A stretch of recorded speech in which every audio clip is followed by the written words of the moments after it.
श्री कृष्ण। आज हम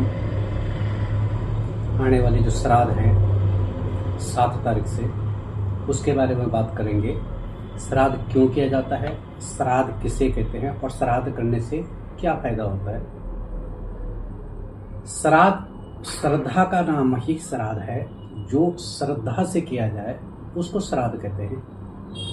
अपने पितरों को खुश करने के लिए, अपने पितरों का आशीर्वाद प्राप्त करने के लिए और पितरों की कृपा हमारे ऊपर आगे बनी रहे, उसके लिए हम कन्यागत श्राद्ध कहते हैं। कन्यागत श्राद्ध जो है, जो साल में एक बार आते हैं, इसको कन्यागत, कन्या अर्घ जब होता है उसमें जो है ये श्राद्ध आते हैं, इसको कन्यागत श्राद्ध कहा जाता है।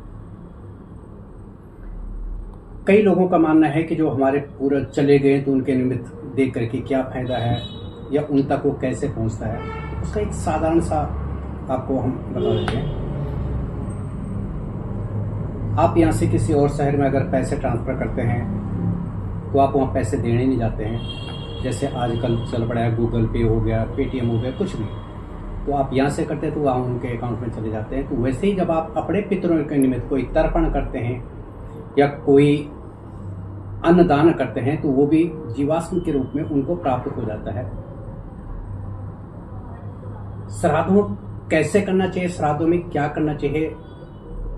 जिस दिन हमारे पूर्वजों का, क्योंकि प्रत्येक की तिथि होती है, जिस दिन वो पूरे हुए होते हैं इस दुनिया से मतलब जिस दिन वो चले गए हों, किसी सुयोग्य ब्राह्मण से जो है उस तिथि का पता करके उस तिथि को जो है ब्राह्मण को घर में बुला करके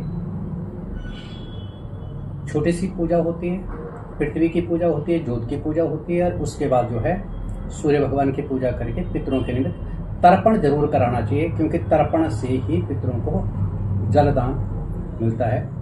तर्पण करा करके उसके बाद ब्राह्मण भोजन कराएं। ब्राह्मण भोजन नहीं करवाया जाता तो सूखा खाना यथा जितना आपसे हो सके, जिसको कि हम सीधा भी कहते हैं, वो उनके निमित्त जरूर देना चाहिए।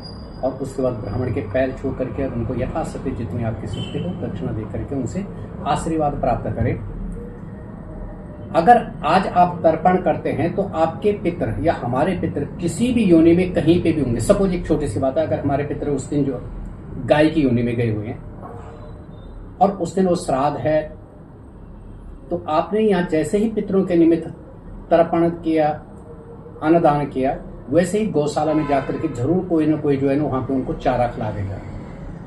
और इस तरह से हमारे पूर्वजों को जिस भी योनि में वो जाते हैं कहीं ना कहीं से उनको कुछ ना कुछ प्राप्त हो जाता है। इसलिए जो है पितरों का आशीर्वाद अगर आप चाहते हो, पितृ दोष से अगर मुक्ति चाहते हो, पितृ ऋण से अगर मुक्ति चाहते हो और जीवन में ये चाहते हैं कि हमारे बच्चे खुश रहें, प्रसन्न रहे, घर में सुख शांति बने रहे, तो अपने पितरों के निमित्त जरूर कम से कम इन श्राद्धों में जरूर तर्पण कराना चाहिए, जरूर अन्नदान करना चाहिए, जिससे कि आपके पितरों का आशीर्वाद आप पे बना रहे। और अगर आपको किसी कारण से तिथि का नहीं पता कि कौन सी तिथि थी उनकी, कब थी, तो आप उस जो लास्ट के दिन अमावस्या सर्वपितृ श्राद्ध आता है, मैं अभी आप जब मेरे पेज को फॉलो करेंगे तो आपको दिख जाएगा, उसमें मैंने एक लिस्ट बनाई है, नोट बनाया हुआ कि कौन सी तारीख को कौन सा श्राद्ध है।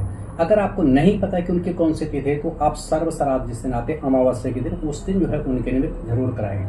कई लोग क्या करते हैं कि उनकी पूर्वजों की दूसरी तिथि है, किसी की 5वीं तिथि है, किसी की 6ठी, नहीं, हम तो लास्ट के दिन देते नहीं। ऐसा नहीं करना चाहिए, क्योंकि जो भी तिथि होती है हमारे पूर्वज उस दिन हमारे घर के बाहर खड़े हो जाते हैं, किसी न किसी रूप में वो इंतजार करते हैं कि मेरे बच्चे हैं, ये मुझे कुछ देंगे तो मुझे प्राप्त होगा।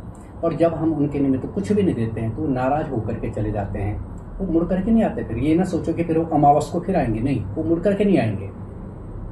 तो उस दिन वो जब हम नहीं देते तो नाराज होकर के वापस चले जाते हैं और तब उनका दिल दुख जाता है। उसके बाद हमारी कुंडलियों में पितृदोष आता है या हमारे घर में परेशानी, और फिर हम जो है चक्कर पंडितों के काटना शुरू कर देते हैं, जबकि कर्म हमने सही नहीं किए होते हैं कि हाँ जी हमने जब श्राद्ध थे अपने पितरों के निमित्त हमने कुछ दिया नहीं, अब उसके बाद परेशानी आए तो पंडित जी अब आपको कुछ बताओ। तो ऐसी नौबत ना आए तो कन्यागत श्राद्धों में जरूर अपने पितरों के निमित्त यथाशक्ति जितना आपसे हो सकता है तर्पण दिला करके और यथाशक्ति ब्राह्मण भोजन करा करके उनका आशीर्वाद प्राप्त करें।